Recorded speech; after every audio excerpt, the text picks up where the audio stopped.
Assalamualaikum warahmatullahi wabarakatuh. Perkenalkan, nama saya Adika Rifki Alfarid dengan NIM 9312101119. Di sini saya akan menjelaskan materi penyelesaian sengketa ekonomi syariah mengenai aspek beracara dalam sengketa ekonomi syariah. Pengertian legal standing. Kata legal standing berasal dari istilah personal standing in judicio, yang artinya adalah pihak yang berhak mengajukan gugatan ataupun permohonan dalam proses perkara perdata. Di dalam perkara sengketa ekonomi syariah dapat diperkirakan pihak yang dapat mengajukan perkara seperti yang pertama, orang pribadi atau usaha perorangan. Jika orang yang harus diperhatikan adalah identitas dirinya, sedangkan jika usaha perseorangan yang harus diperhatikan dokumen-dokumen yang berkaitan. Yang kedua ada badan hukum meliputi perserorangan terbatas, koperasi, yayasan, badan usaha milik negara atau daerah. Jika yang mengajukan perkara dalam bentuk badan hukum, maka yang harus diperhatikan dalam kedudukan orang yang mewakili serta anggaran dasar dari badan hukum tersebut. Pada pasal 98 junto pasal 1 angka 5 Undang-Undang Nomor 40 Tahun 2007 mengenai perserorangan terbatas atau PT menyatakan bahwa direksi mewakili perseorangan baik di dalam maupun di luar pengadilan. Sedangkan pada pasal 99 menyatakan bahwa anggota direksi tidak berwenang mewakili perseorangan apabila terjadi perkara di pengadilan. Apabila antara perseorangan dan anggota direksi yang bersangkutan punya benturan kepentingan, maka yang mewakili adalah direksi yang tidak ada benturan kepentingan. Jika seluruh direksi punya benturan kepentingan, maka yang mewakili adalah Dewan Komisaris. Kemudian jika Dewan Komisaris juga punya kepentingan, maka siapa yang ditunjuk dari pihak lain oleh Rapat Umum Pemegang Saham atau RUPS, bukan badan hukum seperti firma, Commandery Venus TSP atau biasa yang dikenal dengan CV. Yang ketiga, pada kategori ini, ketentuan-ketentuan dan mekanismenya sama dengan ketentuan dan mekanisme usaha perseorangan atau pribadi. Oleh karena itu, yang perlu diperhatikan adalah dokumen-dokumennya serta susunan kepengurusannya. Kemudian, pihak yang memberi kuasa kepada orang lain. Berkaitan dengan para pihak yang memberikan kuasa kepada orang lain, perlu diperhatikan pasal 1795 KUH Perdata, yaitu surat kuasa ke pengadilan. Harus bersifat khusus, dan karena surat kuasa tersebut dijadikan juga sebagai alat bukti di depan pengadilan, maka harus dibubuhi materi untuk memenuhi ketentuan pasal 2 Undang-Undang Nomor 13 Tahun 1985 mengenai bea materai junto Peraturan Pemerintah Nomor 24 Tahun 2000 tentang perubahan bea materai dan besarnya batas pengenaan tentang nominal yang dikenakan bea materai.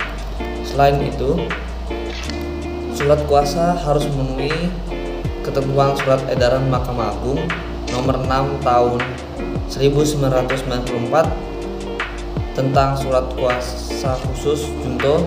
Seorang advokat yang akan beracara di pengadilan agama harus dapat menunjukkan kartu tanda anggota atau KTA dan berita acara penyumpahan sebagai advokat oleh Ketua Pengadilan Tinggi. Oleh karena itu, advokat magang belum dapat beracara di depan sidang pengadilan kecuali bersama-sama dengan advokat terkait, atau hanya dibolehkan dalam hal mengantar jawaban, replik atau duplik, dan kesimpulan.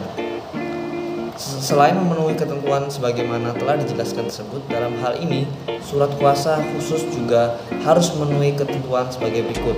Yang pertama, menyebutkan dengan jelas jenis perkaranya dan ke pengadilan mana ditujukan penyelesaian perkara tersebut. Yang kedua, memuat dengan jelas dan terang identitas pemberi kuasa dan penerima kuasa serta pihak-pihaknya. Dan yang terakhir, menyebutkan objek masalah yang harus ditangani dan pekerjaan yang harus dilakukan oleh penerima kuasa. Secara teknis, dalam setiap persidangan di pengadilan, setelah majelis hakim memperhatikan dan mempelajari syarat dan ketentuan hukum yang harus dipenuhi dalam peraturan perundang-undangan yang terkait dengan keabsahan surat kuasa dan keabsahan advokat di atas, serta dikaitkan dengan surat kuasa khusus yang diberikan oleh para pihak, maka majelis hakim dapat memberikan penilaian sebagai berikut. Yang Yang pertama, surat kuasa khusus para pihak telah atau belum memenuhi syarat dan ketentuan tentang keabsahan surat kuasa khusus sebagaimana ditegaskan dalam Surat Edaran Mahkamah Agung Republik Indonesia Nomor 2 Tahun 1999 dan Surat Edaran Mahkamah Agung Republik Indonesia Nomor 6 Tahun 1994 serta pasal 7 ayat 5 dan ayat 9 Undang-Undang Republik Indonesia Nomor 13 Tahun 1985 tentang bea materai. Yang kedua, penerima kuasa yang dalam surat kuasa tersebut berprofesi sebagai advokat telah atau belum memenuhi syarat untuk bertindak sebagai advokat karena sudah disumpah oleh Pengadilan Tinggi sebagaimana ketentuan hukum dalam pasal 4 ayat 1 Undang-Undang Nomor 18 Tahun 2003 tentang advokat. Berdasarkan pertimbangan tersebut, selanjutnya majelis hakim mengambil kesimpulan tentang surat kuasa khusus yang diajukan dari para pihak. Yang dimaksud apakah telah memenuhi persyaratan sebagai surat kuasa khusus atau belum. Kemudian memberi penilaian apakah kuasa hukum para pihak telah memenuhi syarat untuk bertindak sebagai advokat atau belum. Apabila telah memenuhi syarat, maka kuasa hukum para pihak berhak mewakili para pihak untuk beracara di muka persidangan. Nama saya Muhammad Aris, NIM 93-1215-219. Akan melanjutkan dari materi teman saya. C. Makna dari kuasa menurut hukum atau legal mandatory adalah bahwa uang-uang adalah undang-undang menetapkan seseorang atau badan hukum dengan sendirinya. Menurut hukum berhak bertindak mewakili orang atau badan hukum tersebut tanpa memerlukan surat kuasa. Bagi orang yang berkedudukan dan berkapasitas sebagai kuasa, menurut hukum kehadirannya sebagai wakil atau kuasa tidak memerlukan lagi surat kuasa. Cukup bukti darinya terkait dengan badan hukum tersebut. Berkaitan dengan legal mandatory mendapatkan beberapa bentuk kuasa menurut hukum sebagai berikut. Balai Harta Peninggalan sebagai kurator kepailitan menurut pasal 15 ayat Undang-Undang Nomor 37 Tahun 2004 tentang kepailitan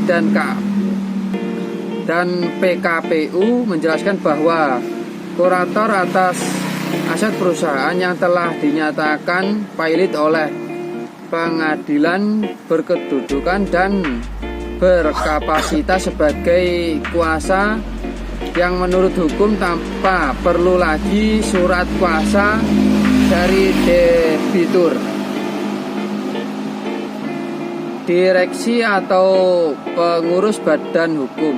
Undang-Undang Nomor 40 Tahun 2007 tentang perseroan terbatas menentukan bahwa yang berhak bertindak sendiri menurut hukum mewakili kepentingan perseroan di dalam dan di luar pengadilan adalah direksi tanpa memerlukan surat kuasa dari perseroan. Jika berbentuk yayasan, perlu diperhatikan ketentuan pasal 37 ayat Undang-Undang Nomor 16 Tahun 2001 tentang yayasan. Dalam hal ini harus berkedudukan sebagai legal mandatory-nya adalah menurut hukum mewakili kepentingan perseroan di dalam dan di luar pengadilan adalah direksi tanpa memerlukan surat kuasa dari perseroan. Jika berbentuk yayasan, perlu diperhatikan ketentuan pasal 37 ayat Undang-Undang Nomor 16 Tahun 2001 tentang yayasan. Dalam hal ini harus berkedudukan sebagai legal mandatory-nya adalah organ pengurus yayasan yang bersangkutan. Sedangkan pembina atau pengawas tidak boleh bertindak sebagai legal mandatory. Selanjutnya dalam hal bentuk koperasi, makna yang dapat bertindak sebagai legal mandatory adalah pengurus koperasinya, pimpinan cabang perusahaan domestik. Menurut putusan Mahkamah Agung nomor 779 K atau PDT atau 1992 bahwa pimpinan cabang suatu bank berwenang bertindak untuk atas pimpinan pusat tanpa memerlukan surat kuasa khusus untuk itu. Maka dalam praktik peradilan juga telah mengakui bahwa pimpinan cabang perusahaan domestik berkedudukan dan berkapasitas sebagai kuasa menurut hukum sesuai dengan batas kualitas pelimpahan wewenang yang diberikan perusahaan pusat kepada cabang tersebut. Pimpinan perwakilan perusahaan asing yang ada di Indonesia dinyatakan sebagai legal mandatory yang diserahkan dengan Petelige Vergenwoordig, berkedudukan dan berkapasitas sebagai kuasa menurut hukum untuk mewakili kepentingan kantor perwakilan perlu saham tersebut di dalam dan di luar pengadilan tanpa memerlukan surat kuasa khusus dari kantor pusat yang ada di luar negeri. Cukup sekian dari saya. Wassalamualaikum warahmatullahi wabarakatuh.